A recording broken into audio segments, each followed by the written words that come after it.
Welcome to the Ryan Research Podcast. I'm your host, Peter Ryan. I'm joined today by Thomas Fazi. He's a journalist, writer, translator, and he spends most of his time in Rome, Italy. He was the co-director of Standing Army, a 2010 award-winning feature-length documentary on U.S. military bases, and the author of The Battle for Europe, How the Elite Hijacked the Continent and How We Can Take It Back in 2014, Reclaiming the State, a Progressive Vision of Sovereignty for a Post-Neoliberal World, co-authored with Bill Mitchell in 2017, and most recently, The COVID Consensus, the Global Assault on Democracy and the Poor, a Critique from the Left, co-authored with Toby Green in 2023. He frequently writes articles in numerous publications such as UnHerd and Compact. Please follow him at the Twitter account at Battle for Europe. Thomas, thanks for joining me. Hi, Peter. Thanks for having me. It's a pleasure to be here.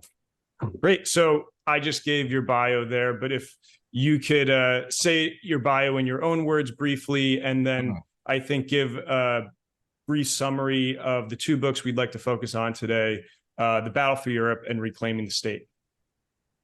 Right. Yeah. So, well, I mean, I've always been interested and involved in politics since a very young age.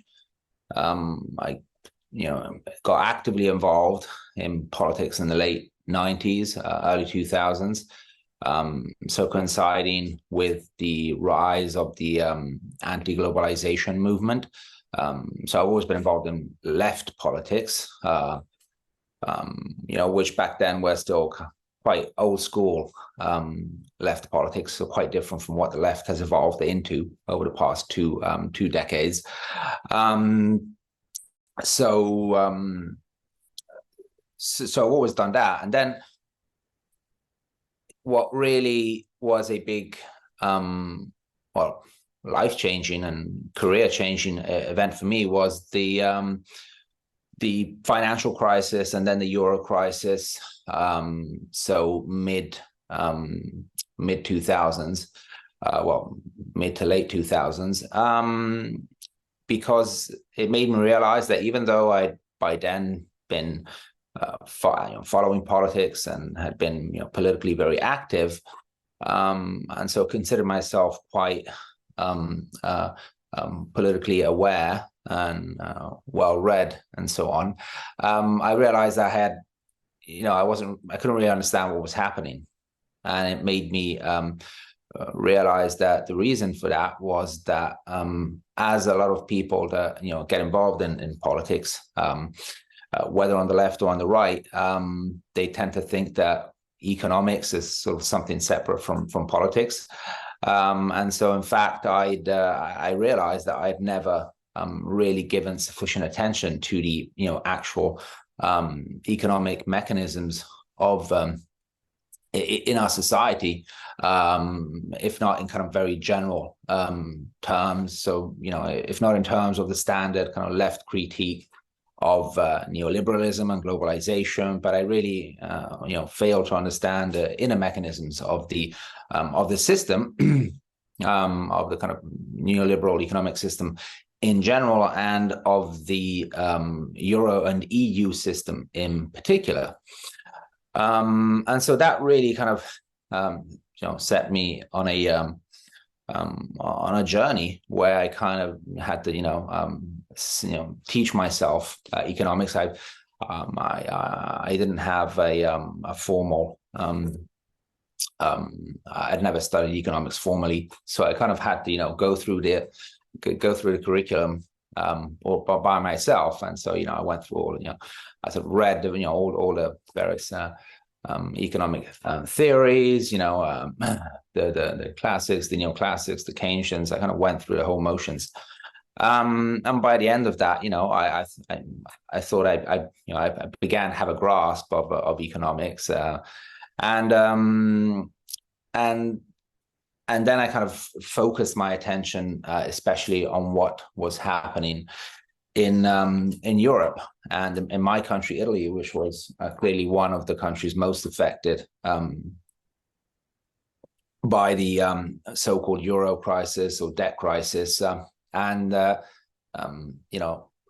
had a kind of gut instinct, a gut understanding that the mainstream narrative around that entire crisis was unconvincing and very flawed. But of course, I didn't really realize why at first. And so again, when did a lot of research into the crisis, and that's how my first book, The Battle for Europe, came about, which is kind of an alternative reading, analysis of the Euro crisis. And at the time, I also got interested and, in fact, involved in modern monetary theory, MMT, which has really kind of deeply informed my understanding of economics ever since. So for the past, I would say more than 10 years now, which was further compounded by my meeting with Bill Mitchell, who, for those that don't know it, is one of the founders of MMT, along with Randall Wray and Warren Mosler. He's an Australian, and we'd initially got in touch when I was writing my first book, which has already a lot of MMT insights. But I was still kind of only scratching the surface of that body of work and that body of theory. And then I, thanks to Bill first, just through emails and letters, and he helped me really delve deep into the theory.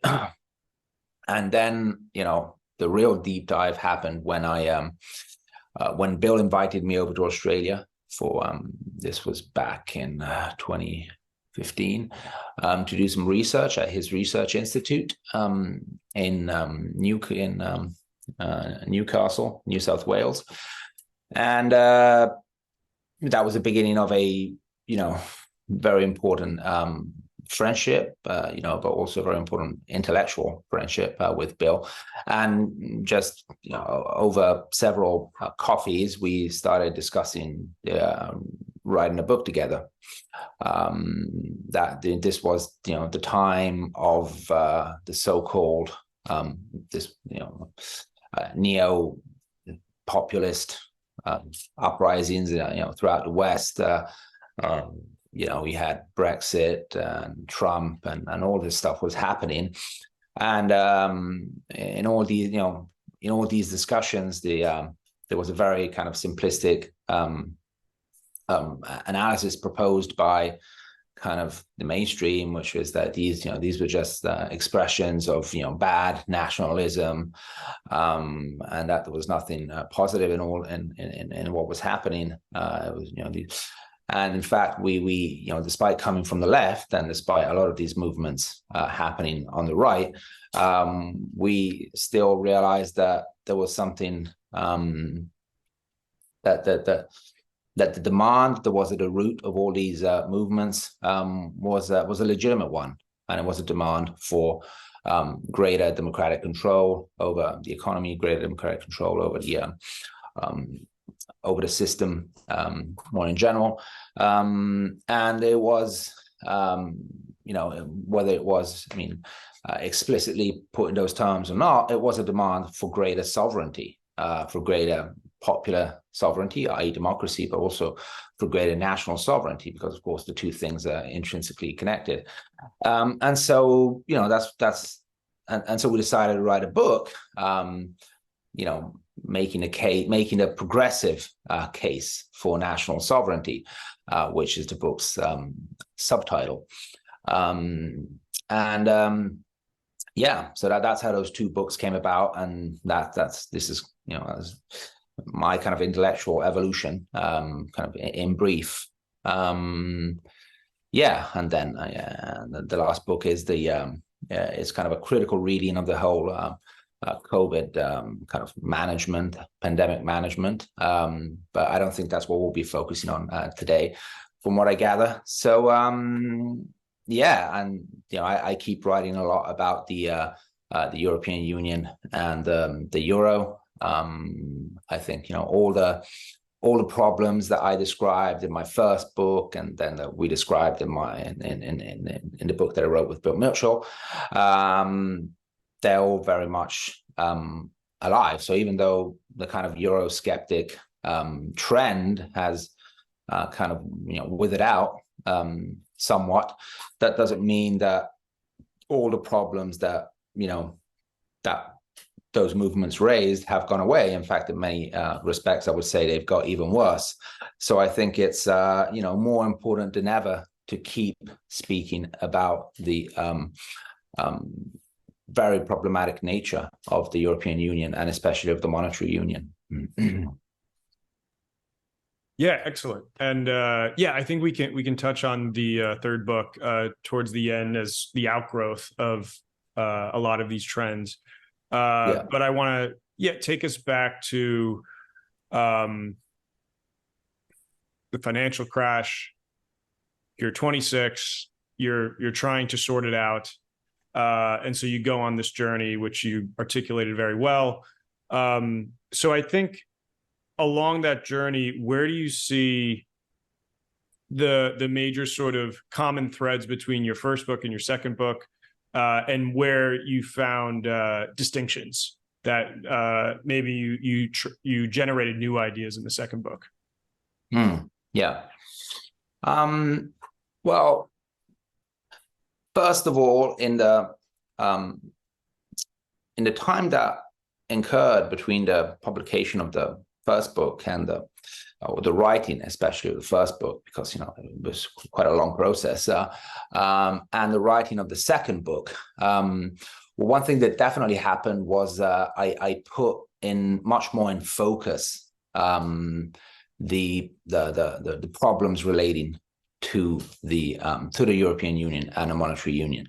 In a sense that when I wrote the first book, The Battle for Europe, even though I was very critical of the current architecture of the euro and of the European Union in that book, I somewhat naively, as most on the left did and still do, unfortunately, I still harbored the hope or the possibility that the European Union could be positively reformed, and so that these problems could be overcome at the EU level through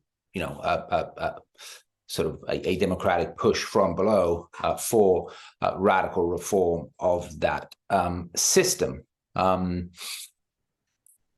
By the time that we wrote the second book, I had come to dramatically rethink this, because of course a lot of important events had happened in the meantime. So the first book came out in 2014, and so a lot of the events that followed, hadn't happened yet. Well, that's tautological. A lot of very important events hadn't happened yet. Particularly the Greek crisis. This was a classic example of what a lot of people on the left naively thought would be necessary, if not even sufficient, to enact change at the European Union level. A progressive left-wing, or any kind of, even potentially a right wing, but, coming from the left, of course, the fact that the Greek government, the Syriza government, was a left-wing government, it was, from our perspective, an even more positive development. But what was happening was what we had argued for, is that, okay, for things to change, we need to get into government. We need to get into government parties that radically oppose the current policies. And if that, the hope was that if that happened, then the European Union would kind of be forced to take into account these critiques in fact, what happened in Greece was a government that did come to power with a very clear mandate of overturning the kind of EU dictated austerity policies being imposed on Greece. But the outcome was very different from what any of us had hoped for. In fact, it was a tragic outcome, where the EU went out of its way to crush that, what can only be described as a democratic uprising against this kind of, an undemocratic techno-structure that is the European Union. Even going as far as effectively engineering a banking crisis in Greece, with the ECB literally shutting down the Greek banking system, completely unprecedented thing in history, as far as I know, and I think ultimately, resulting in the Syriza government completely making a 180-degree U-turn and effectively submitting to a new memorandum of understanding, which involved exactly the same kind of austerity policies and neoliberal reforms that that government had been elected to go against. So it was a complete betrayal of Syriza's democratic mandate, and it became clear to me at the time that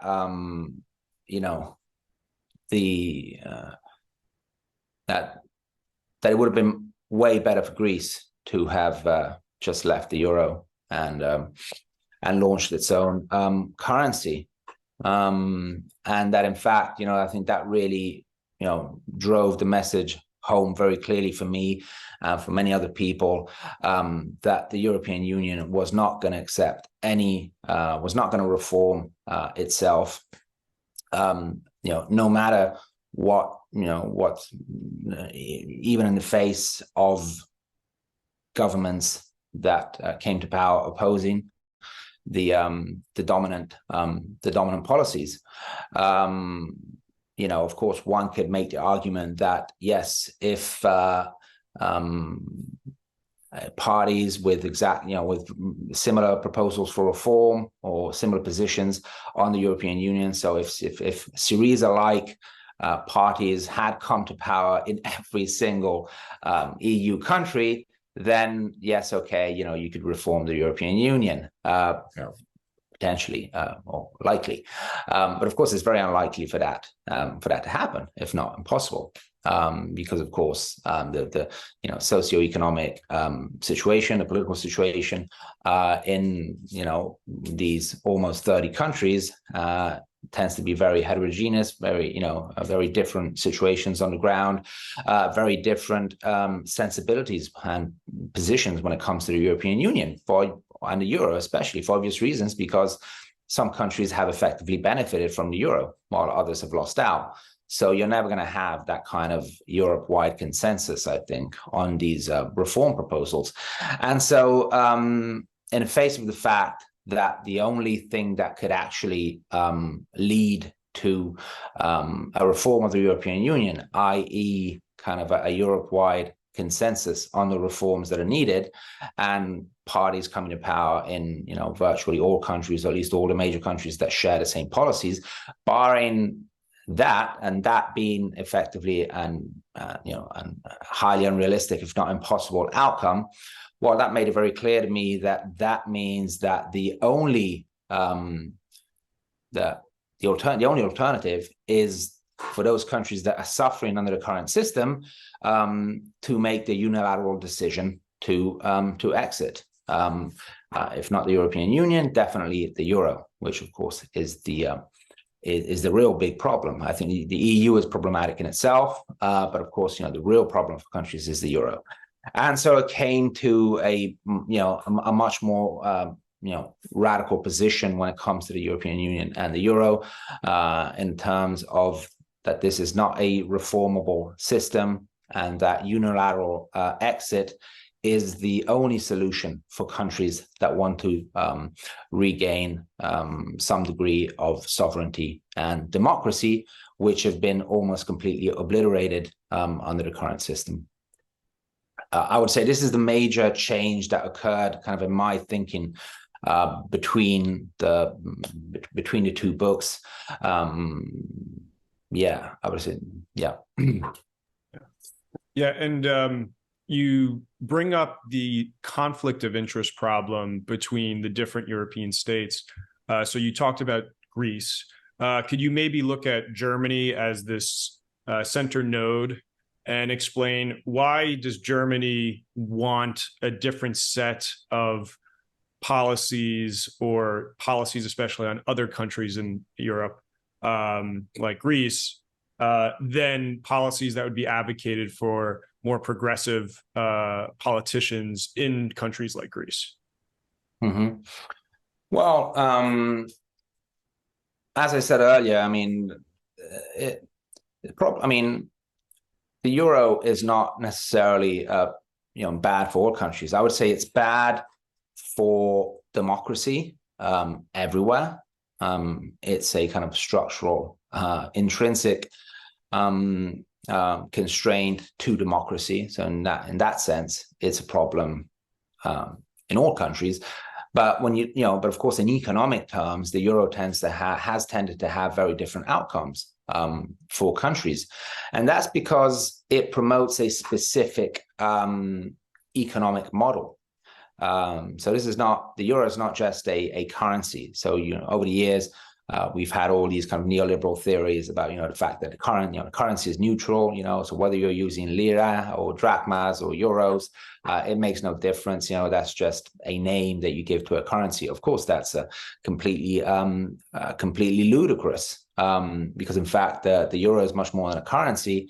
It's an economic model, and it's an economic model that essentially places very heavy constraints on kind of activist economic policies, activist public policies.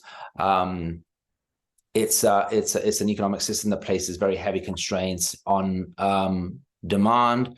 It's a system that structurally places a very heavy pressure on demand. It pushes down wages, and so by effectively forcing countries to engage in de facto permanent austerity, it means that it doesn't leave, thus placing a very heavy burden on internal demand. Once you're not able to rely on internal demand that much anymore to boost the economy,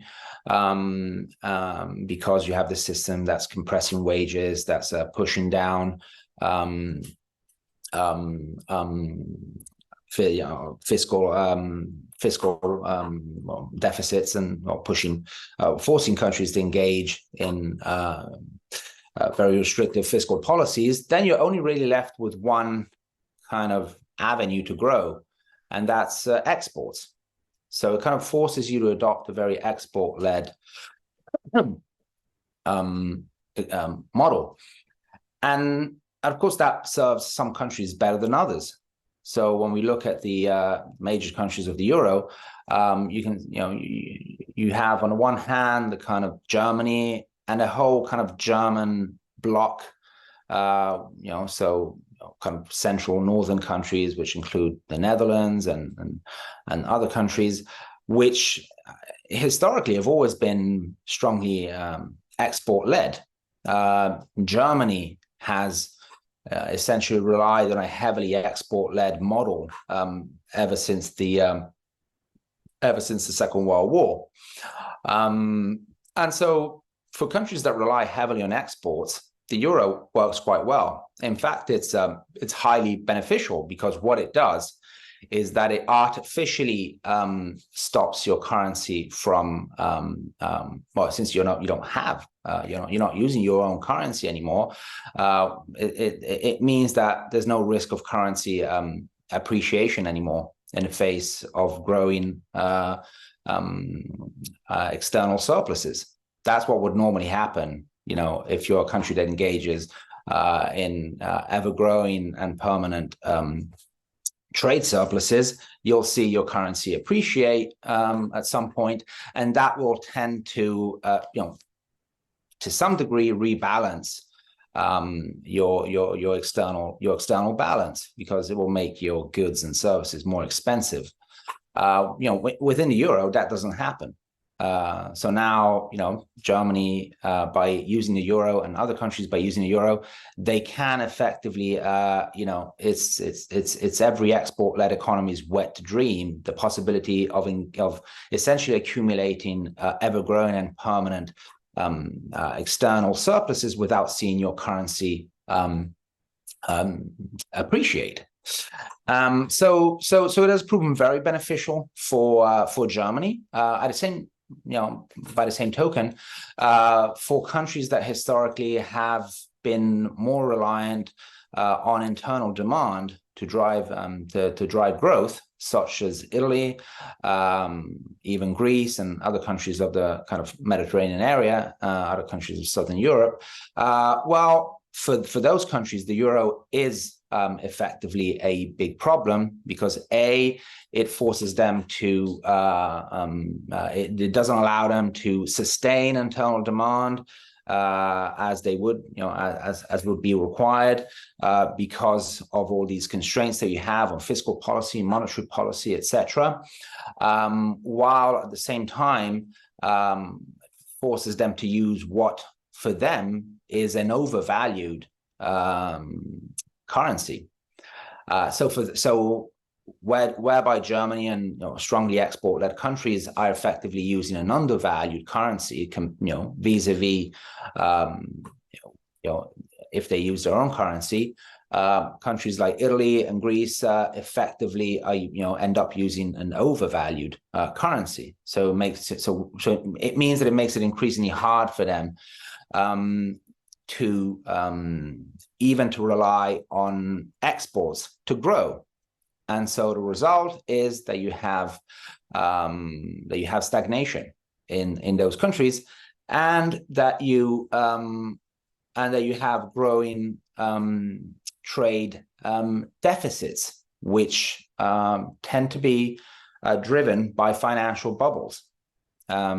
So what you see is that since the government and the state itself is not able to sustain demand anymore, then that demand ends up being supported by credit growth, by the growth of private credit provided by the banking system.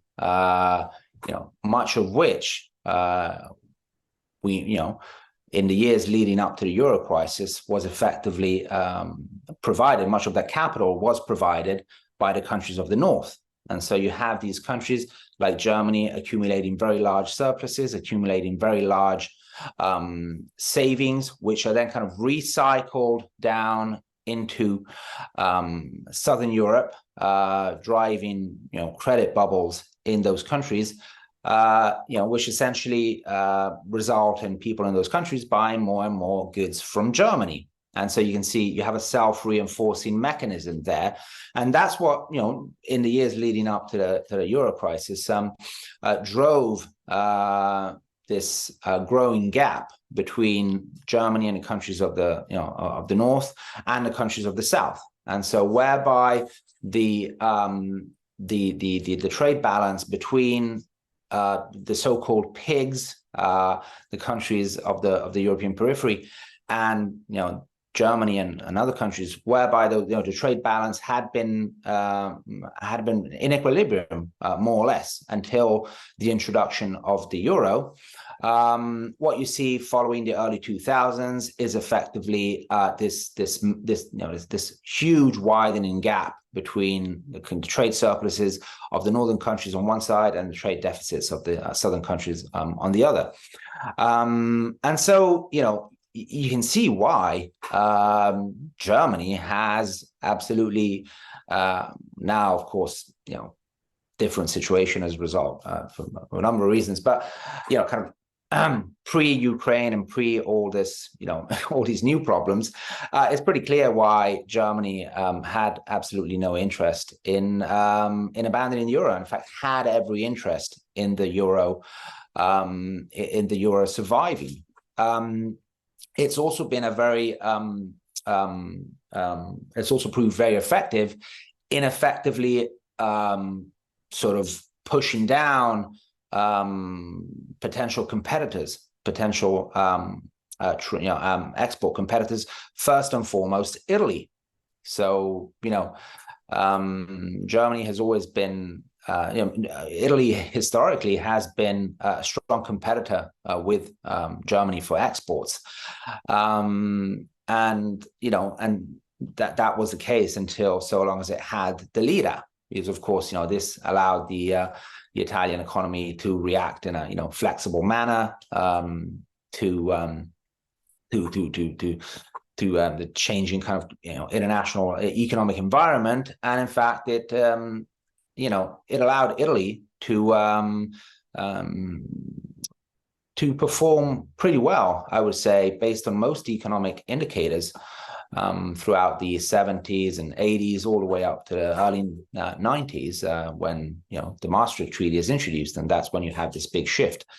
So it's pretty clear that the euro is a system that benefits countries that have certain economic model, and is it doesn't work for countries that have different economic models, and this is simply what it is. This is a fact. It's not even really an opinion. And I think even the kind of the story that's often told about Germany kind of being forced to enter the euro by France in exchange for France and other countries accepting German reunification, I think it's a bit of a myth.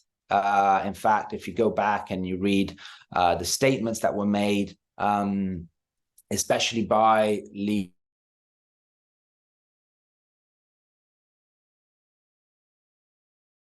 that it was very important for Germany to enter the euro, and that they understood the system very, very well. And they were very good then at further, I wouldn't say gaming the system, that by understanding the rules of the system, they were able to exploit it to the fullest. So, for example, they understood the importance of compressing wages. And so you have all these reforms in Germany aimed at essentially, controlling wages to further boost exports. And so there you have it, really. I think at the end of the day, it's pretty easy to see why some countries favor the euro, and why there's even kind of considerable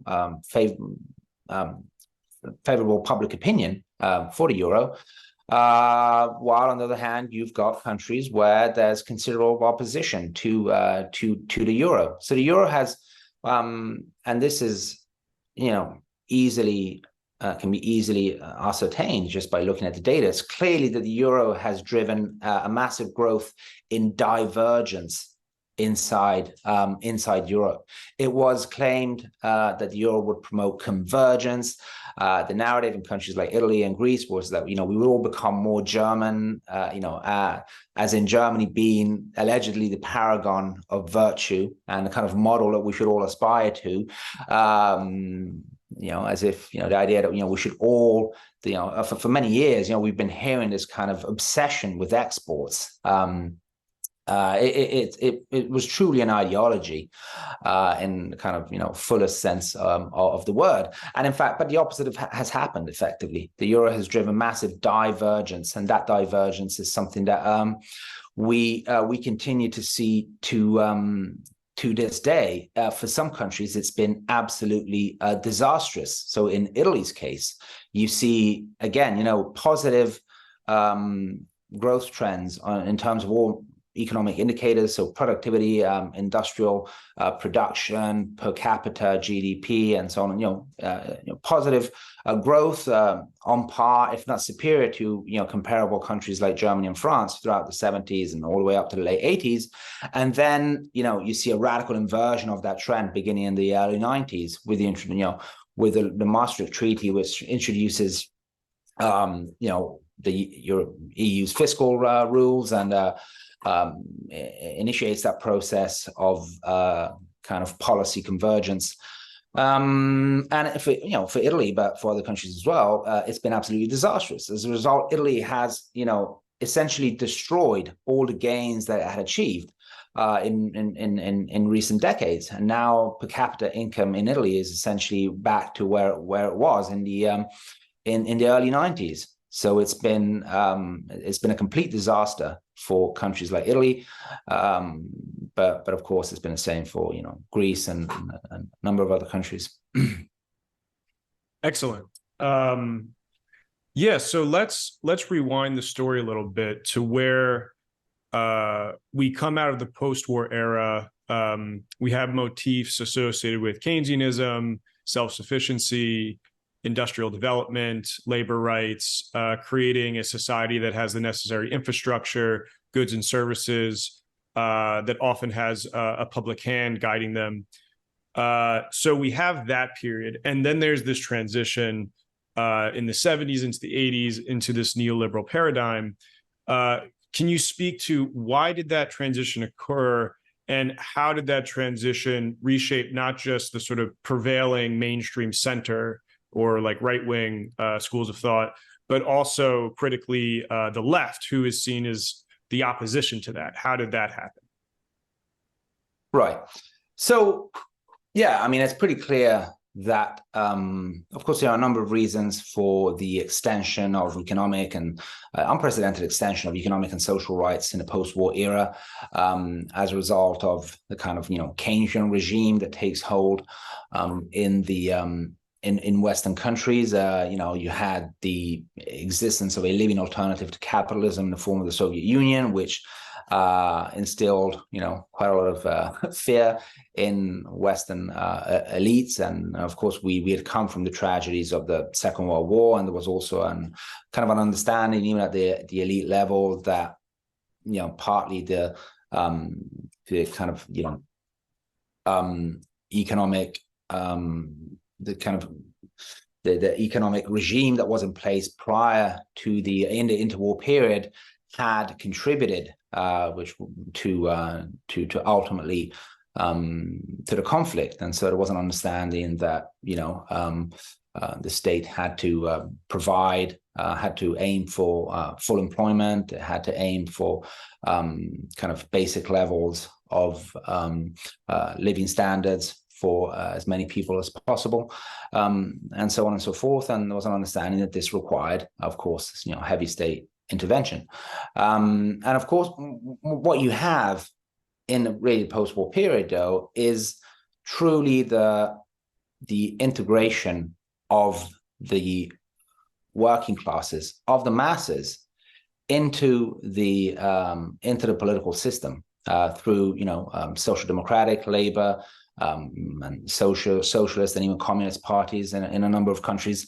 And so, there's an economic story, behind the kind of the post-war growth and extension of social and economic rights. But there's a political story as well, and that's a story of growing mass participation in the political process, in the democratic process, through mass parties.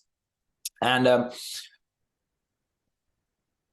this for about 3 decades, you have this this self-reinforcing mechanism of a system that aims, never fully attains, but generally aims for full employment, based on a compromise between labor and capital, where capital is happy because it has rising profits, but those profits are also based on rising wages and rising demand. And so you have this kind of this is what has been called the kind of the post-war compromise. And of course, it was less of a compromise than people often think, because of course it was always very highly conflictual. But what that led to was a continued strengthening of the working classes in economic terms, and thus in political terms as well. Because of course, once you strengthen yourself economically, not only do you acquire growing bargaining power, vis-a-vis capital, vis-a-vis big business, but generally that will also engender growing political participation, because you're not worried about, putting food on the table, so you can start worrying about other things. And in a number of countries, such as Italy, that was actually put in the constitution. So the Italian constitution, for example, the post-war constitution, explicitly says that the new republic should aim to the fullest to the participation of all citizens in the economic, political, and social life of the nation.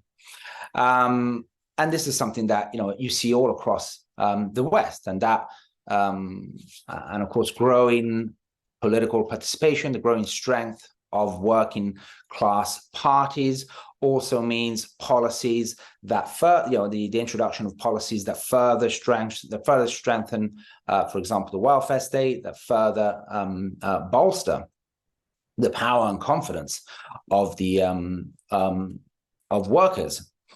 And so you see, this go on for about 3 decades until we get to the, kind of early to mid 70s, where that system kind of starts breaking down. And of course, it starts to break down for economic reasons. Of course, that's why we speak, we often think of the economic crisis of the 1970s. And there are a number of reasons for that. Of course, we have the oil crisis, which sends inflation through the roof throughout all industrially advanced countries.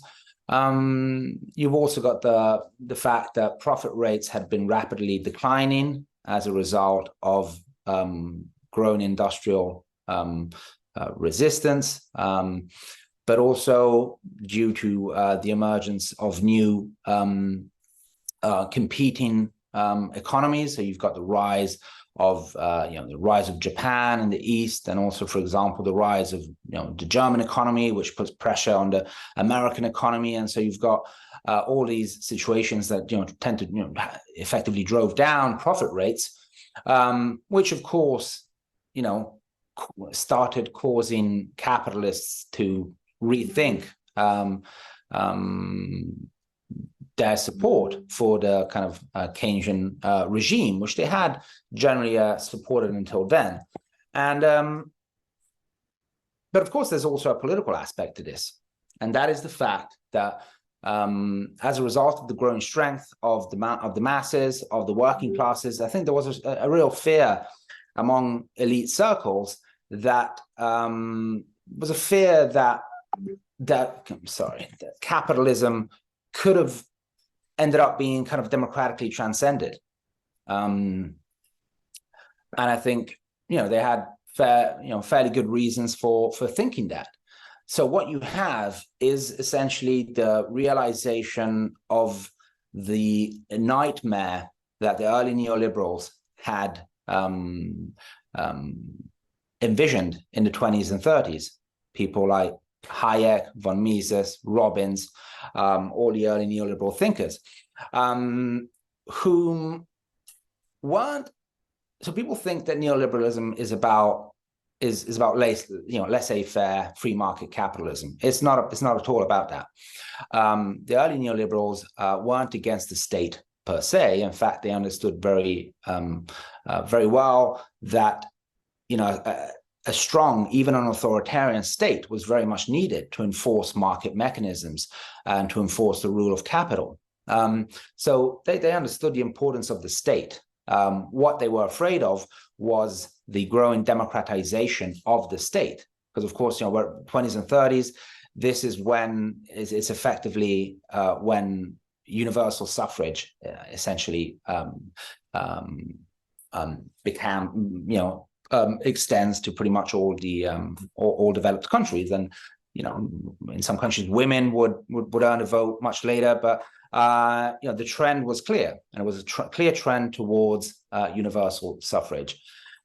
And this terrified the neoliberals because exactly what they feared was that one day, because workers tend to be the majority in a society, that universal suffrage would create conditions whereby one day workers will be able to effectively democratically opt out of capitalism. And so they started thinking about, what can we do to avoid this from happening? And they come up with, a theory that's now known as globalism, which isn't some right wing kind of, dog whistling term.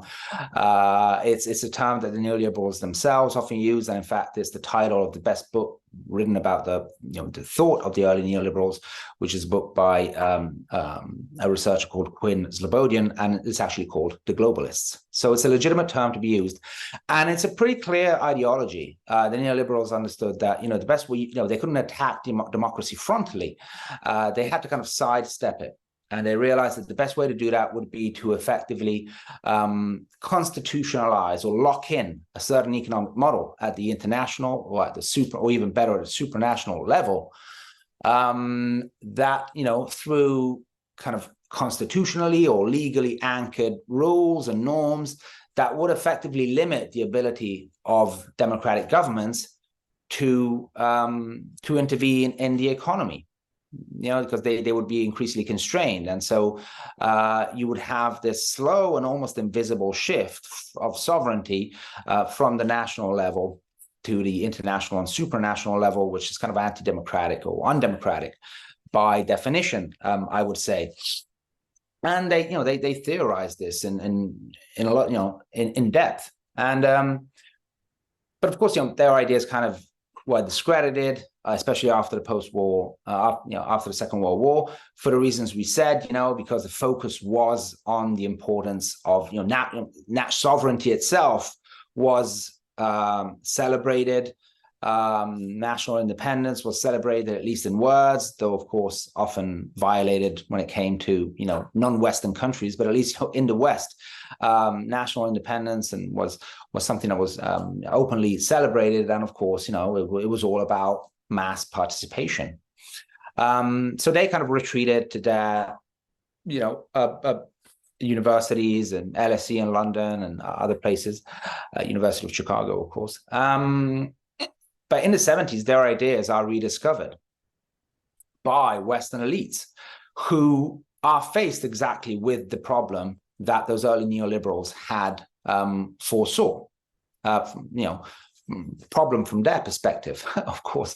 And they were quite open about this. And so if you take, for example, a book like the 1973 report by the Trilateral Commission, which was one of the many neoliberal think tanks, well-funded think tanks that appeared in that period, if you take a report called The Crisis of Democracy, that report is very, very open about the fact that what they called the crisis of democracy was not framed in terms of, as one might think, in terms of a deficit of democracy. It was framed in terms of the fact that there was too much democracy. There was an excess of democracy, an overload of demands on government, and that effectively there was a risk of the system being, democratically overthrown.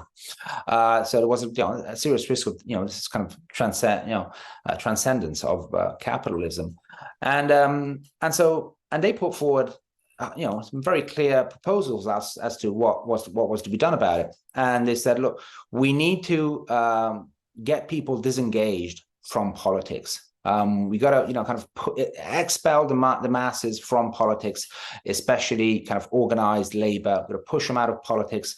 And they theorize a number of ways to do this. Of course, you do it by frontally attacking unions, which we know was a crucial aspect of the kind of neoliberal counter-revolution. But there was also a political, political reforms that could have, that could have favored that outcome. And and the aim was essentially to increasingly depoliticize economic policy, especially macroeconomic economic policy. So how can we, sever the link between democratic government and the fact that we live in democracies from people actually being able to influence economic policy, the decisions that really matter. And, the solutions were in part what the early neoliberals had already proposed. And you do that by increasingly kind of insulating economic policy from, not so much from the state, but definitely from democratic institutions. And there are a number of ways to do this. Of course, you can, so for example, you make central banks formally independent. So you have, technocratization is one way to do that. And so you say, look, economic policy is too important to be left in the hands of politicians. They can't be trusted. So let's hand these, the policies over to to experts, to technocrats who know what they're doing. That's one way of doing it. And that happened pretty much everywhere. So in the 80s, you have this rise of independent central banks. You can do it by moving towards more majoritarian electoral systems, thereby limiting the ability of small parties to enter. And so parties that hold positions that are too critical of the center, kind of cut out of the political of the democratic game. And then, of course, you have the most effective way of doing it, which is to transfer national prerogatives from the national level to the international and the supranational level. And of course, the most extreme manifestation of this idea is the European Union, and then the monetary union, which is the ultimate form of de-sovereignization and depoliticization, whereby the fundamental plank of what has always been understood to be the fundamental pillar of economic independence and economic sovereignty, i.e. monetary sovereignty, the issuance of the currency, control of the currency, is transferred to a supranational institution. And as we know, it's essentially an unprecedented experiment in history, and so I would say that the European Union, and especially the monetary union, represents the most extreme neoliberal experiment that has ever been attempted, because it's the ultimate act of de-sovereignization, which inevitably results in radical de-democratization. And I think this is a very important point to understand. I mean, there's an intrinsic link between democracy and sovereignty, and it's pretty easy to understand. I mean, in order for people, for voters to be sovereign, in order for a system to be called effectively democratic, in substantive terms, not just in formal terms, it means that people need to have the ability to influence the decisions that matter.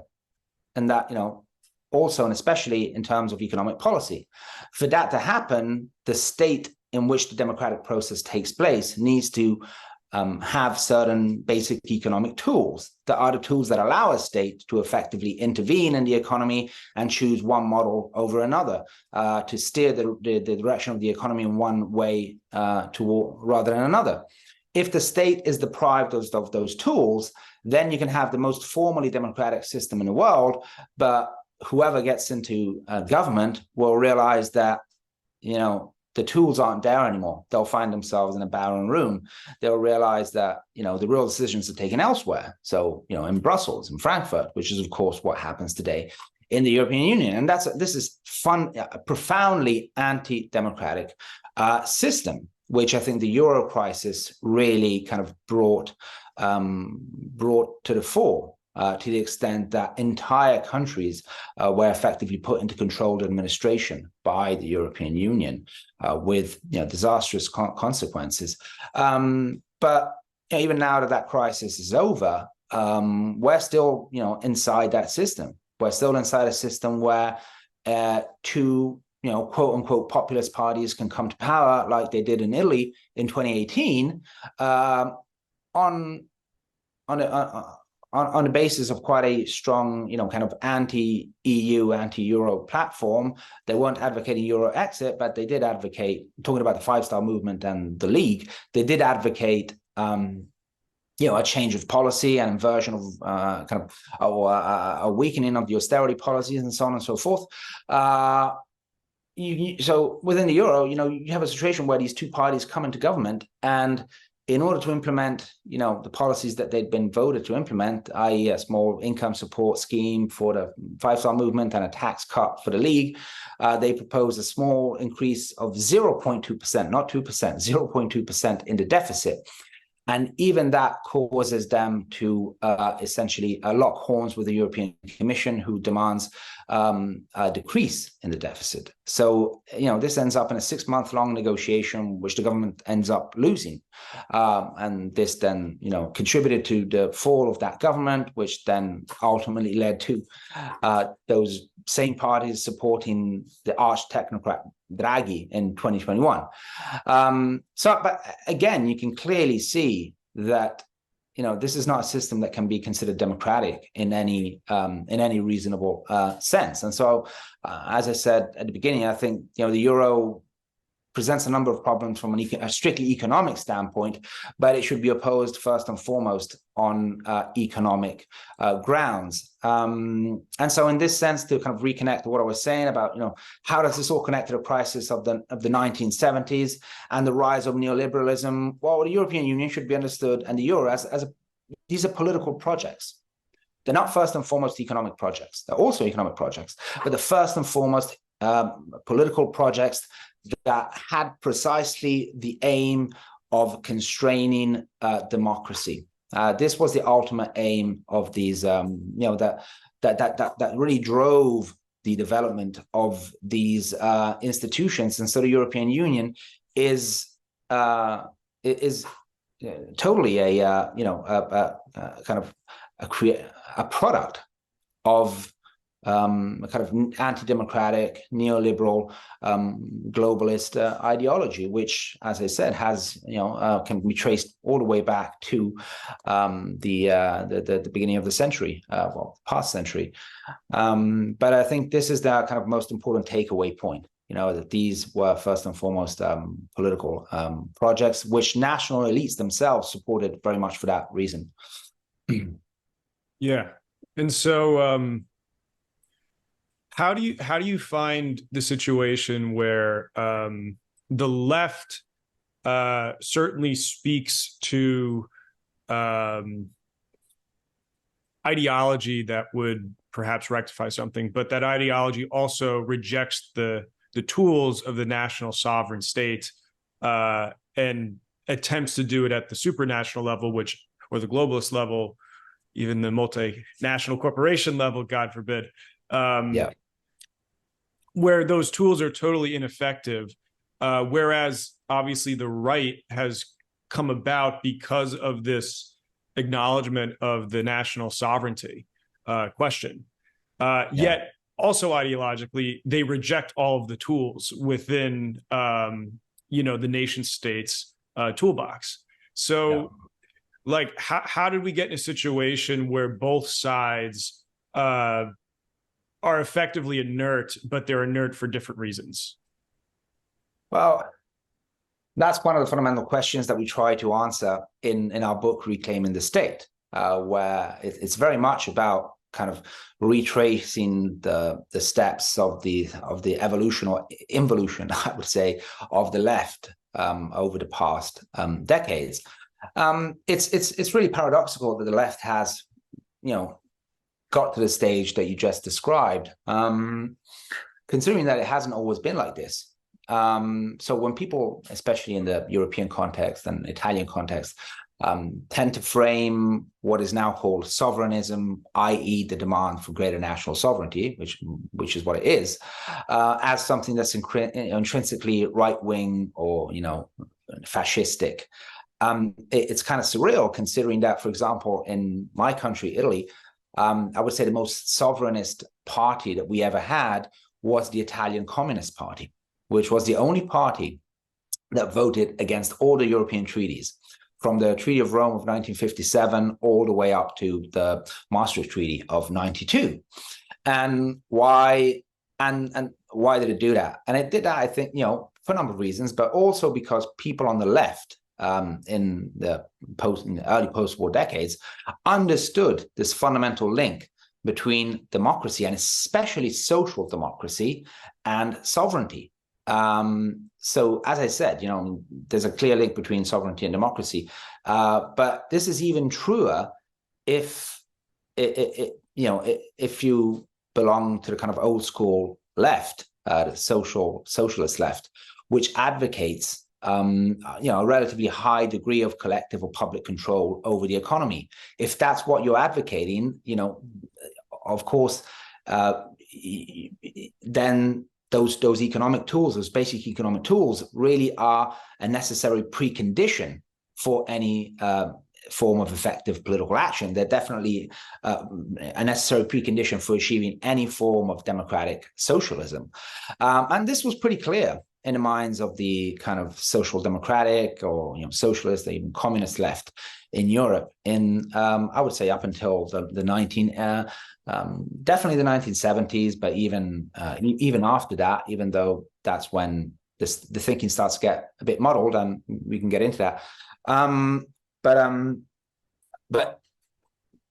what happens? And this position was shared. I mean, just to be clear, this kind of Eurosceptic or this position opposed to European economic and monetary integration was shared by all the major left parties in Europe.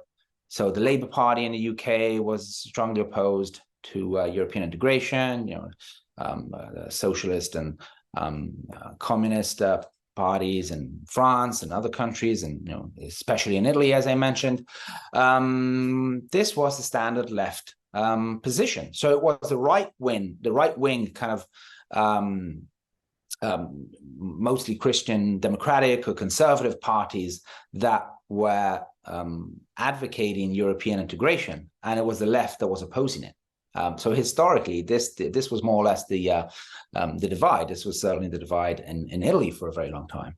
But what happens is that sort of in the crisis, so when the crisis of the 1970s hits, I think the left found itself in this position where the left had kind of always taken that Keynesian regime for granted. They thought that history really was set on a trajectory that would have ultimately ended in the almost natural overcoming of capitalism. They had a very kind of positivist, if not teleological view of history. That's kind of a very simplistic form of Marxism, and so they didn't really have to do much. That the system would have naturally evolved in that direction. They failed to realize that capitalists only supported that system because for a while it served also because it served their interests. It was functional to that specific kind of regime of accumulation that became prevalent in the West after the war.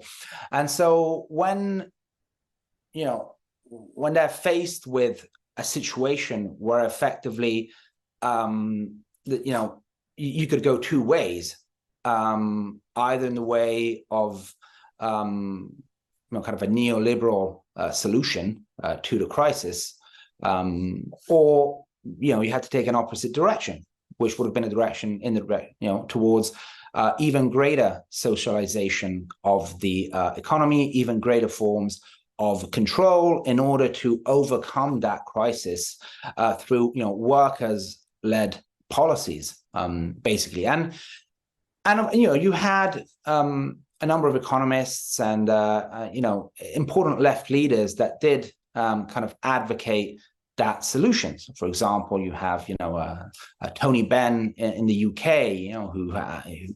and people like him, and they did advance solutions to that crisis, kind of socialist solutions to that crisis. But the leadership of most left parties was not ready to effectively engage in what was a radical rupture. These were not, revolutionary parties. They were, even when they called themselves, communists or socialists, they were effectively, at best, social democratic. They were advocating, better reforms of the existing system. They weren't revolutionary parties, but they found themselves in this kind of quasi-revolutionary situation where you had the neoliberals were revolutionaries in their own way. They were proposing, revolutionary solutions, although of the reactionary kind, to the crisis of that era. But the left really wasn't ready to go. I mean, the leadership of the major left parties, the leaderships were not ready to go in that direction. And so I think partly that's why they ended up kind of just really, I would say, kind of throwing in the towel when it came to opposing these neoliberal reforms. There's also another problem that the left had also over the years come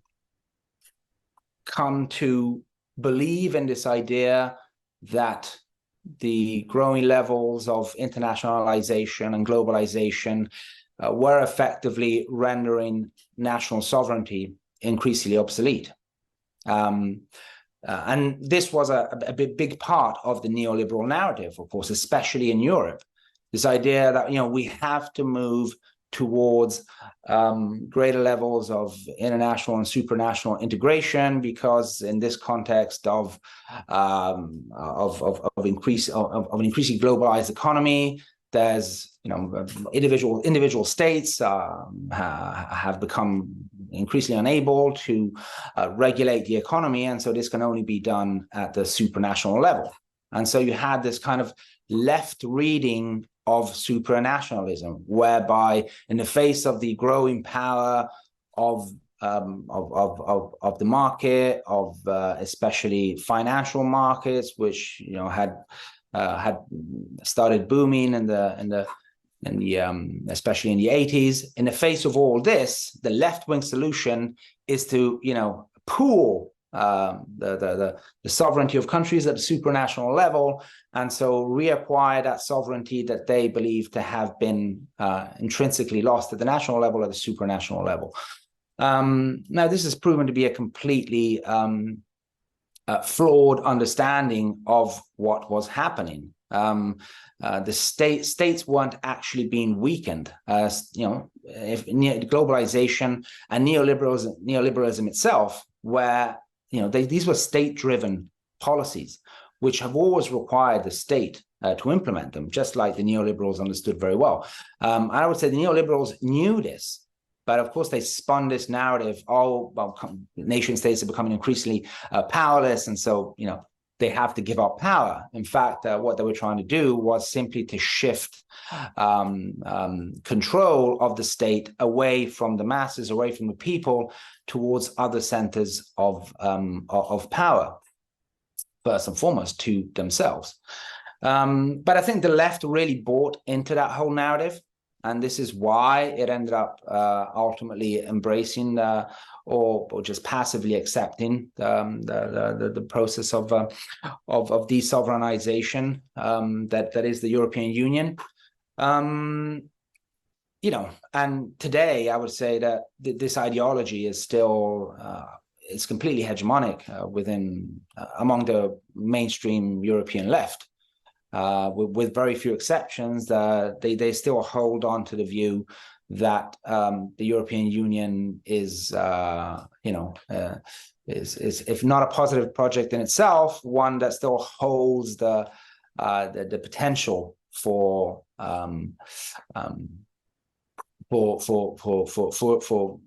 implementing kind of progressive change. And that's one of the reasons I think that has led to the increased marginalization of the left across Europe, because it has ended up being the biggest cheerleader for the status quo. And as you mentioned, it's only right-wing parties that, even if only just in rhetoric, they at least understand people's the people's demand for greater control. Think of the famous slogan of the Brexit referendum, which was precisely "take back control." They understood this popular demand of. They understood that people feel increasingly disenfranchised by global elites, and they understandably view the European Union as an expression of this kind of elitist structure of power. And so they've been very clever at exploiting this popular demand by at least talking of national sovereignty and taking back control from the Brussels technocrats. The problem is that in a way, even ultimately, if you look at even the position of right-wing parties when it comes to the European Union, has shifted quite a bit in recent years. And so they've moved away from kind of outright economic critiques of the European Union, and they've mostly moved away from advocating Euro exit, which was a position that was held by a number of major right-wing parties until not too long ago. If we take the League in Italy, Le Pen in France, and even the AfD in Germany, these were all parties that until not too long ago had explicitly anti-Euro platforms. Those parties have largely abandoned that position. Now they've kind of reverted to the kind of left position of reforming the European Union from within, and I think that points to an understanding among these parties that they've come to the conclusion that the European Union cannot be really reformed economically, and can only be challenged by actually taking that road of Euro exit. But of course, that's a path that they're not really ready to go down. And I think that points to a wider impoverishment of politics in general, in the West and overall, but especially in Europe, where you have, I think, precisely as a result of this process of depoliticization engendered by first and foremost by the European Union, engendered by which has resulted in all major decisions in terms of economic policy, but even foreign policy, have been delegated to these international and supranational institutions. The European Union, when it comes to economic policy, NATO, when it comes to foreign policy, and this has meant that politicians have been less and less engaged in high-stakes politics for a very long time. For a very long time, they haven't had to take big decisions. Politics historically was about taking very high-stakes life or death decisions. It was literally deciding the lives of people, and this was politics with a capital P. But the European Union and this process of depoliticization has resulted in politics in politics being reduced to small p politics, where national leaders for a very long time have essentially become kind of middle managers, which can simply are delegated with taking care of kind of minor issues, but all the big decisions are taken elsewhere. And I think that, down the road, 20 years down the road now, even 30 years, if we go back to Maastricht, we find ourselves in a situation where European political classes are increasingly unable to, engage and unwilling to engage in high stakes politics. They're literally scared of taking such major decisions, as of course, unilaterally taking a country out of the euro is.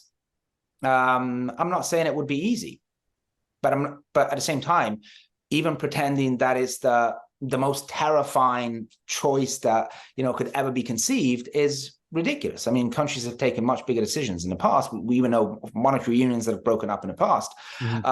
It wouldn't be easy, but it's not even the most terrifying decision that could ever be conceived of, to the point that it's actually kind of cancelled from the agenda of any party, on the left or on the right. And so I think this is the paradox of the European Union, where it's by effectively pushing back against any challenge to its economic to its political economic structure, it has increasingly shifted politics on the cultural terrain. And so, I think that the cultural wars that are, today commonplace in the West, and of course not just in Europe, it's a wider Western phenomenon. But I think it's interesting how I think the European Union does promote that kind of politics, because parties won't engage on the economic terrain, because they know that they can do very little to challenge the European Union on that terrain, and so they increasingly shift their policies to the on the cultural level. And so today, you have someone like Meloni, this scary pseudo sovereignist, pseudo nationalist that everyone thought would have brought fascism to Italy, which is proving to be the most is proving to toe the line when it comes to economic and foreign policy even more obediently than previous politicians. So it's completely largely toned the line when it comes to the European Union and the kind of EU dictated economic policies, completely toned the line when it comes to NATO, but is heavily invested in these cultural wars, and I think but in a way that's reflective of this impoverishment of politics. Some of these parties might actually, I'm not saying they don't believe in the importance of these policies, but the fact that these increases seem to be the only policies that we're allowed to talk about and to discuss in the policy arena does really point to the fact that politics has been profoundly impoverished as a result of this architecture, both on the left and on the right. Yeah, very, very valid points. And I think that you talk about the decision-making capacity of the national sovereign and how that has been farmed out to these international institutions, and that essentially all of these politicians are middle managers. I think on page 254 in Reclaiming the State, you do a very good job of transcending just the critique and getting into providing solutions and getting back to what does it mean to actually be a decisive politician that's administering statecraft.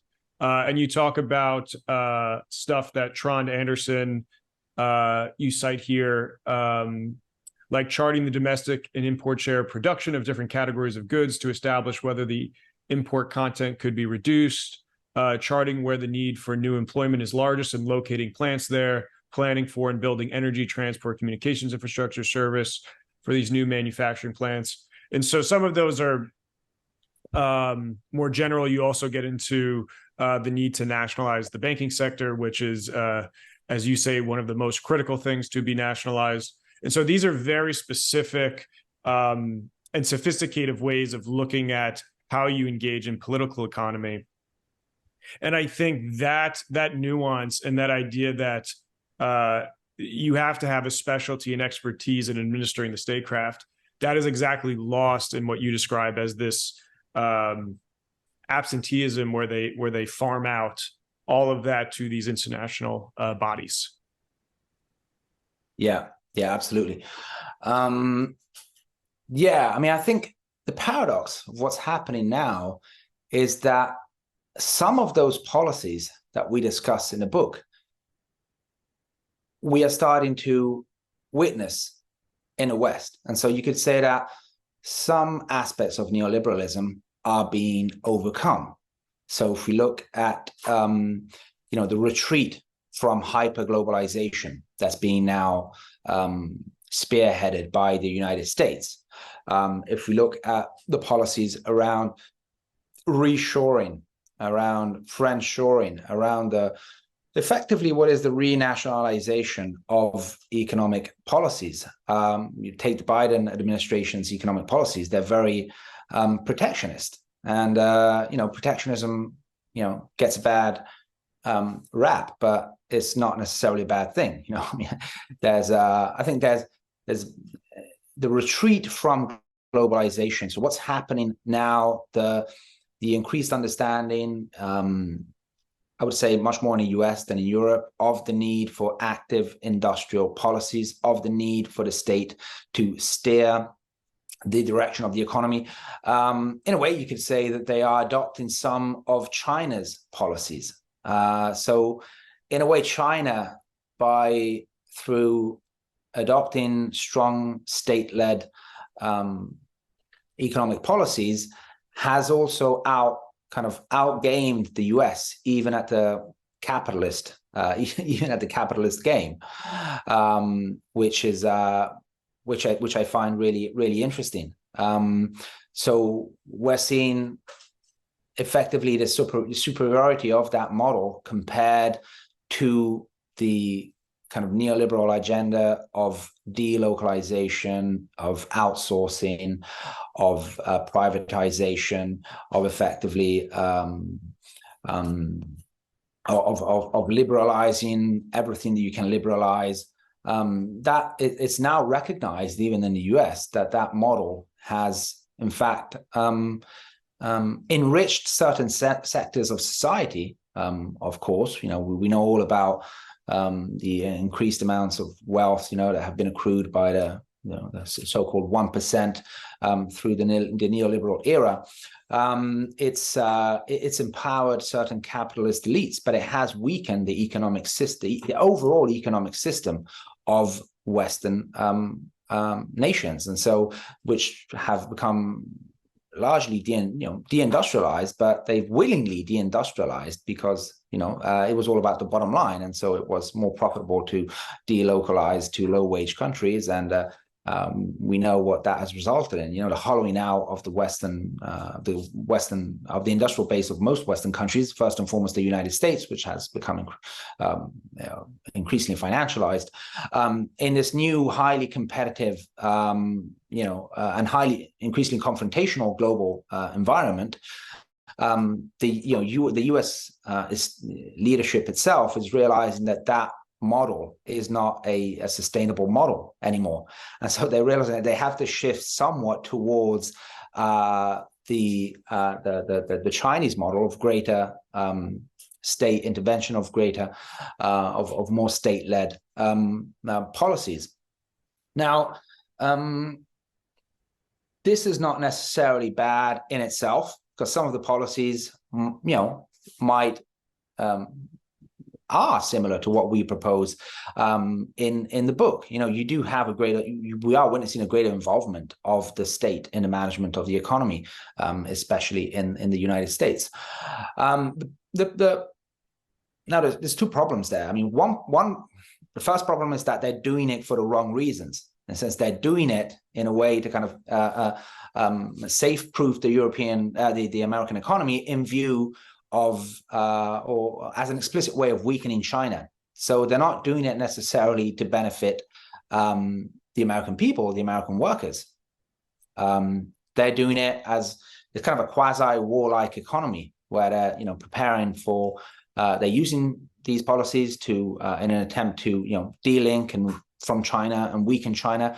We can effectively say that the US is waging economic warfare on China in view of what a lot of people consider to be a likely hot war with China at some point down the road. So this process of deglobalization, which I think is not necessarily negative in itself, is being done for the completely wrong reasons. and I think this is very problematic. And then, of course, there's the fact that it's not just about the state as such becoming more involved in the economy. The state, that, especially in democratic societies, should be seen as a way to democratize the economy. And so if that goes along, if greater state involvement goes along with greater democratic participation, greater involvement of the people in the political and democratic process, then that's a positive thing. I mean, that's ultimately what we're arguing in the book. We don't fetishize the state as such, because of course, when states become increasingly de-democratized, then you do have the risk of states using this power for wrong ends. And I think that's, as I said, that's what we're witnessing now. And so we are witnessing this greater involvement of the state in the US, but this is not necessarily accompanied by people having a greater say over these policies. And I think that's that's really the problem. As a result of this decades-long process of depoliticization, which of course has been less radical in the United States, which has never devolved any of its powers to supranational institutions, but of course there's been an internal process of depoliticization, of hollowing out of the democratic process, which has been just as evident there as it has been in Europe. At decreasing levels of political participation in the electoral process, and so on and so forth. And so, we risk finding ourselves, we are in fact already in a situation where, states are becoming, are reclaiming, power, but with hardly any democratic oversight over that. And so I think that's really the problematic element of the current phase. So strengthening state power with if it doesn't go hand in hand with the strengthening of democratic control, I think is very dangerous. And I think it explains this kind of authoritarian trend that we are witnessing in Western societies. Increased levels of censorship, increased levels of social control, increased levels of kind of intrusion into the lives of citizens, increased disregard of civil liberties, and so I think this is the worrying aspect of the current trend. So some of the economic policies might appear to me to be moving in the right direction, but it's the wrong actors driving this process. I think it's definitely not the it's not happening in the it's not happening in the democratic arena. So so you have the strengthening of state apparatuses, but it's really kind of this economic national security state almost situation that we find ourselves in, and I find that problematic. Even if some of the policies might appear to be moving in the right direction. So I think that's what we should be concerned about in terms of what is happening right now.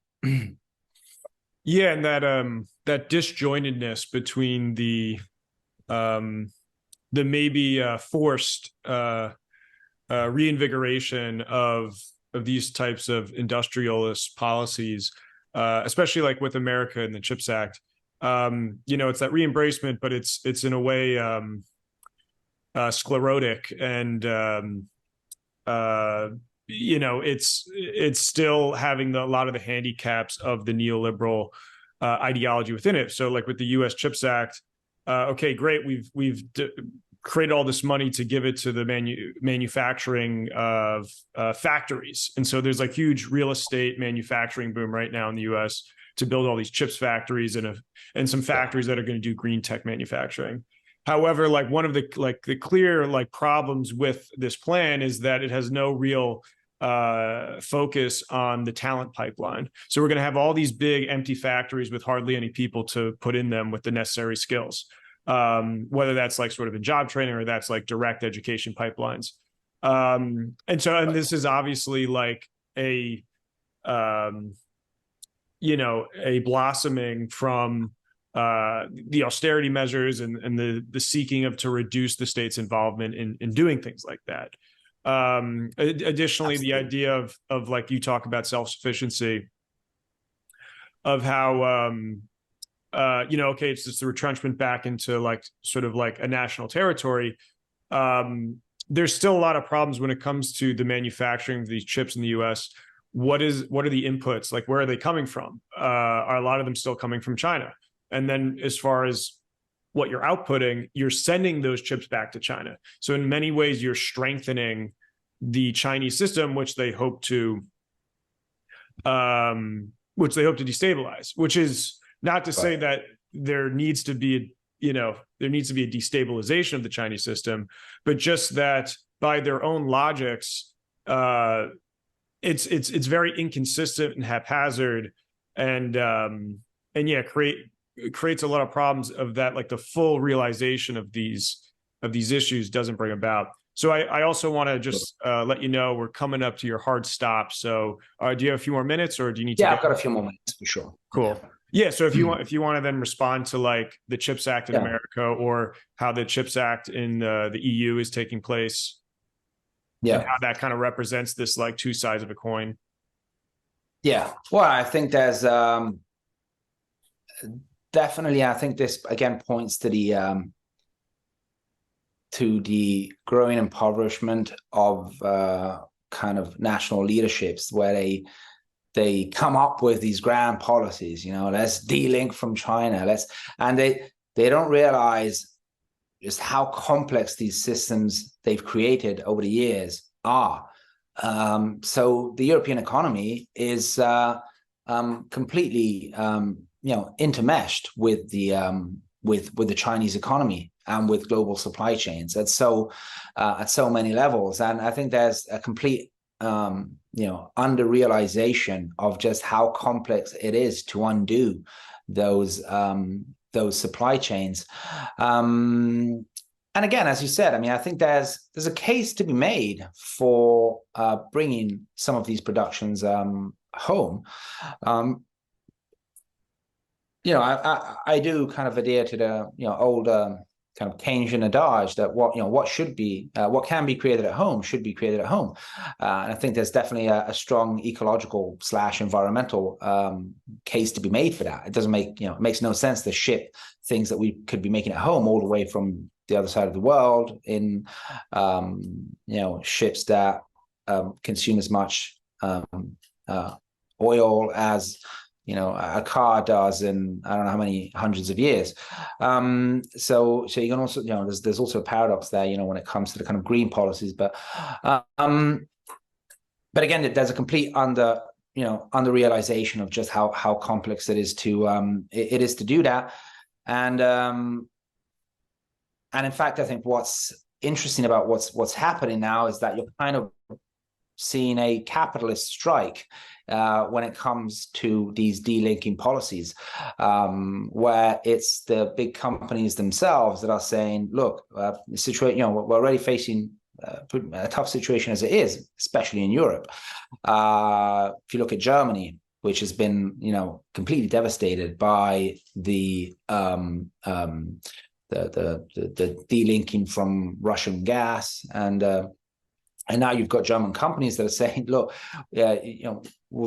these policies have already, we're already kind of deindustrializing as it is, and we're facing, the biggest crisis that we've faced in decades as a result of these policies that you politicians have chosen. And now on top of that, you want us to de-link from China as well. I mean, are you crazy? I mean, are you literally trying to completely destroy the European industrial base? And I think it makes even less sense at a time when, and so, I mean, the point is that these policies could, so the need for Western economies to become more self-sufficient, and I think there is a need for that, and I think that is in general a positive thing, isn't necessarily at odds with the kind of economic transition that China is undertaking. So, China is moving towards a more internal demand-based economy. So it's shifting from a heavily export-driven, export-led economy to a much more consumption-led economy. So China's GDP share of exports has been declining over the years, and so boosting production at home, is not incompatible with China's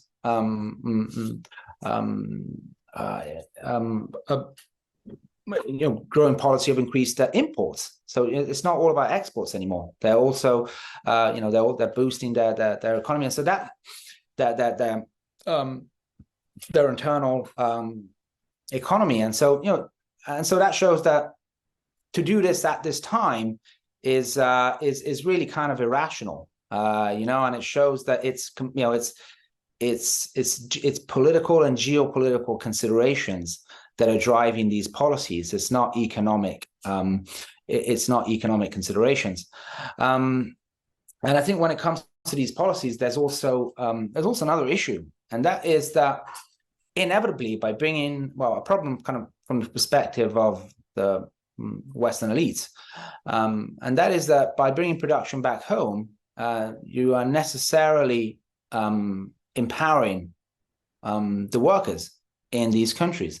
So one of the kind of most effective tools in weakening Western working classes throughout the neoliberal era has been by delocalizing production to other countries. That has hollowed out not only the industrial base of a number of countries, it's also hollowed out the working classes in these countries, which have seen wages stagnate for years, and which have, it's one of the reasons why the kind of balance of power between labor and capital has shifted radically in favor of capital throughout the neoliberal era. Globalization, hyperglobalization has played a crucial role. They know that by bringing production back home, by increasing the need for a highly skilled and therefore one would imagine highly paid domestic working class, they are also engendering a rebalancing of the power between labor and capital within Western countries as well. And I think this is something that they're quite concerned about. I think this also explains some of the irrationality of the policies that are being pursued, because inevitably these policies, when you bring production back home, you rebuild an industrial base, you need, you suddenly need this big base of high skilled workers. You are also rebuilding kind of working class power in Western countries. And so, the establishment realizes that, from a geopolitical standpoint, they need to pursue these policies, but at the same time, in terms of the kind of internal balance of power between labor and capital in their own countries, they realize that this can have problematic outcomes. And so I think that's why we see central banks everywhere engaging in these very restrictive monetary policies, which are, and they say so, explicitly aimed at effectively engineering unemployment.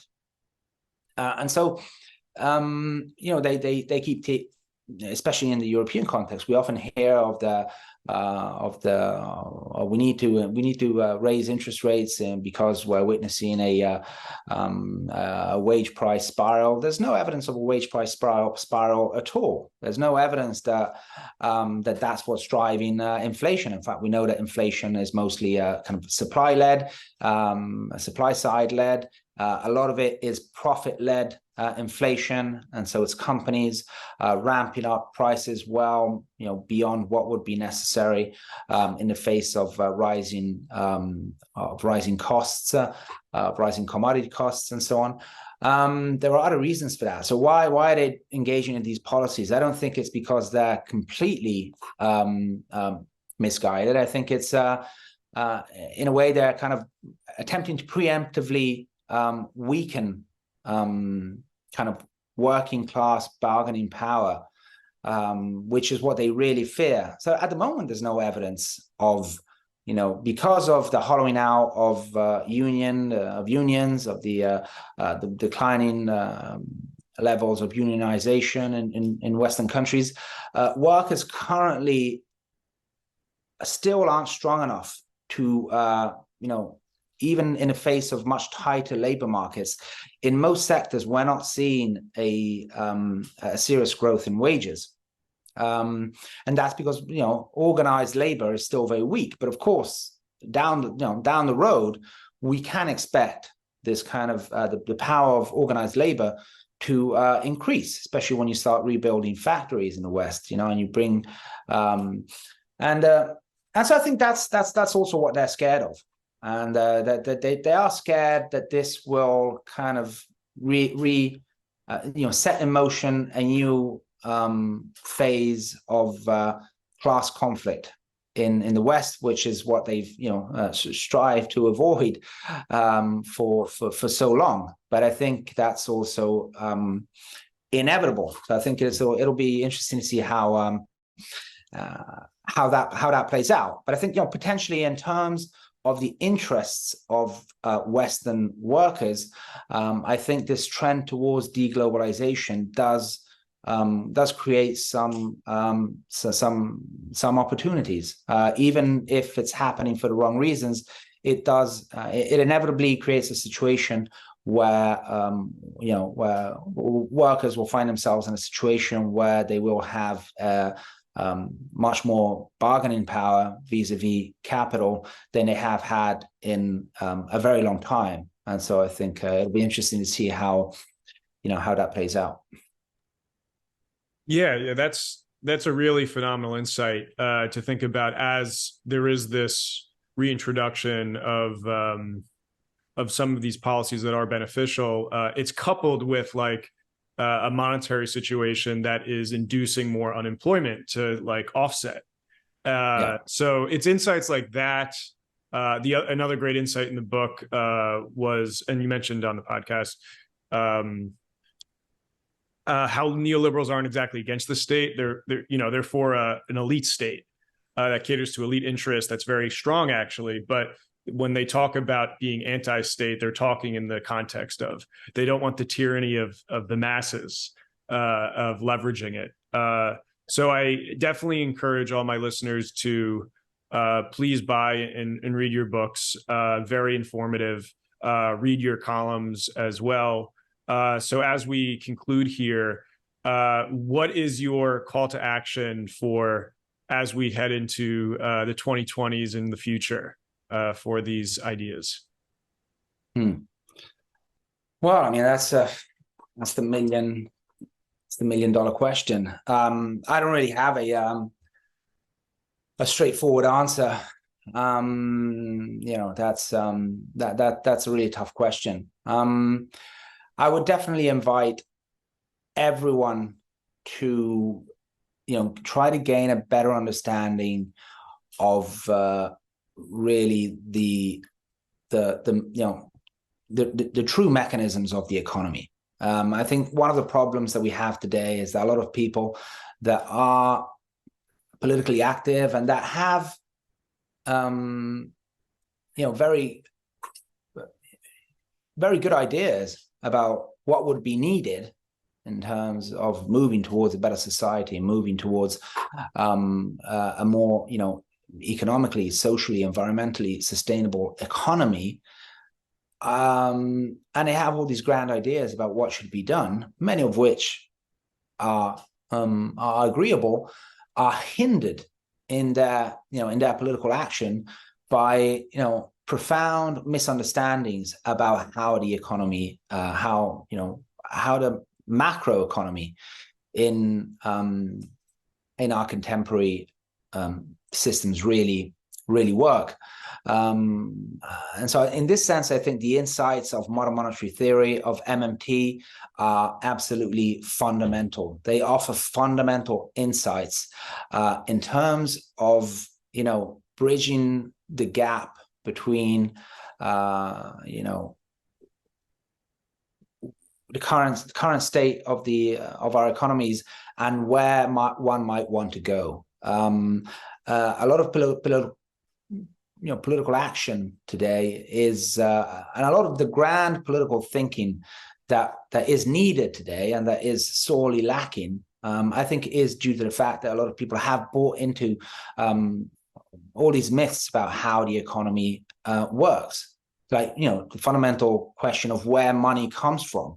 I mean, unless one understands this fundamental notion, unless one, goes beyond the kind of neoliberal myths of how our monetary systems work, then they will never, actually be able to, transform, to enact any truly transformative politics. And I think this is really important. I think MMT is about much more than just economics. It's about understanding economics in order to understand what the true potential is, what can truly be achieved.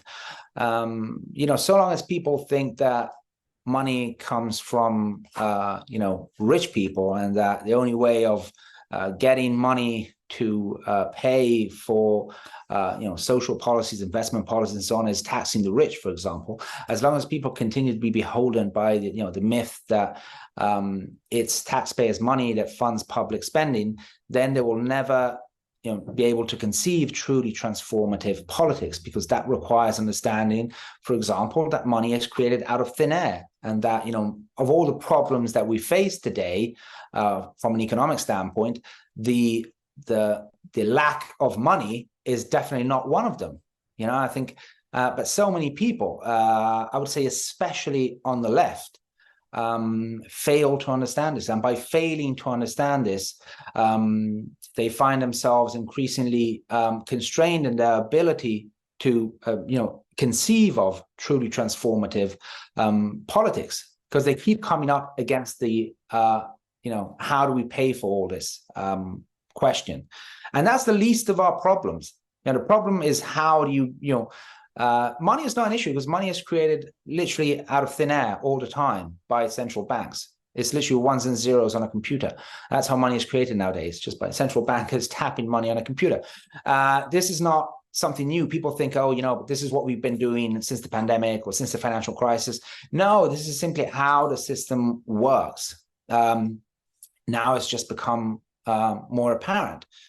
And then it's obfuscated by, all these kind of self-imposed mechanisms that are there, I think, also to kind of, stop people from truly understanding how the system works. And so now everyone's talking about, these very high debt levels that we have. But as a result of the spending during the pandemic, and before that, all the quantitative easing policies. But what they fail to understand is that much of that debt is fictitious, because much of that debt is today owned by central banks. And so it's just one wing of the state, or the government owing money to another wing of the state, the central bank. That's largely fictitious debt. It's not necessarily a problem. It could be written off, just like that. And so I think this, is probably the most important thing, because, there isn't a lack of ideas out there, but I do see a lack of an understanding that these ideas that people have for alternative policies are technically much more feasible, especially from a financial standpoint, than people think. So this is absolutely crucial. And the powers that be go to very great lengths to stop people to ensure that people don't understand how the system truly works. And so now, once again, for example, in the European context, we're hearing the resurgence of this austerity narrative, of the idea, because we spent a lot of money during the pandemic, now we've racked up, that's the kind of terms they use, we've racked up huge amounts of debt, which means that in order to pay back this debt, now we have to engage in austerity. Now, this is completely false. It's exactly the same narrative that we heard after the bailout policies in the aftermath of the financial crisis. But it's a completely false narrative. In the same way that governments, created money out of thin air to pay people to stay at home during lockdowns, just as they created money out of thin air, and after the financial crisis to bail out banks, they could use those currency issuing powers where they have them. So, of course, for Euro countries, it's much harder because they don't have monetary sovereignty, and so all the decisions are in the hands of the ECB. But those countries that have currency sovereignty, they could use those powers to pursue truly transformative politics. And instead, now we're once again we're hearing political leaders and the mainstream media saying, oh, but there's, we're running out of money. We have too much debt. We have to cut back. We can think of the, inane debt ceiling, debate that we had in America not too long ago. So I think it's really important to understand, to gain an insight into how the economic system truly works, because that's the kind of the precondition for being able to conceive truly transformative politics. So I would invite everyone to